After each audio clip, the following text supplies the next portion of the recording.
जाजपुर जिले में EVM machine स्ट्रंग room Jajpur town को जीवारे विलंब और विभिन्न ब्लॉक परिसर को जीवा नहीं तुमुल कांड घटी। गतकाली राति धर्मशाला ब्लॉक रे लोके तुमुल कांड घटाई बेले बड़चना अंचल ईवीएम मेसीन जाजपुर टाउन जीवा बेले जारका निकटस्थ एक होटेल पार्श्व रहिबा नहीं गंडगोल परिस्थिति उपजिथिला।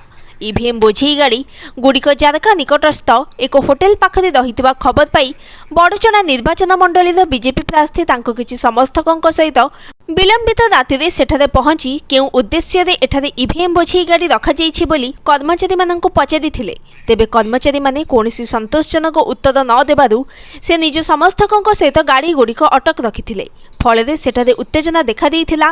खबर पाई जाजपुर जिलापाल एवं एसपी घटनास्थल में पहुंची सेमानंकु बुझासुझा करने सहित तदंत प्रतिश्रुति देवा परे आज भोर समय पुलिस सुरक्षा सहित गाड़ी गुड़ी को जाजपुर टाउन निया जाइथिला।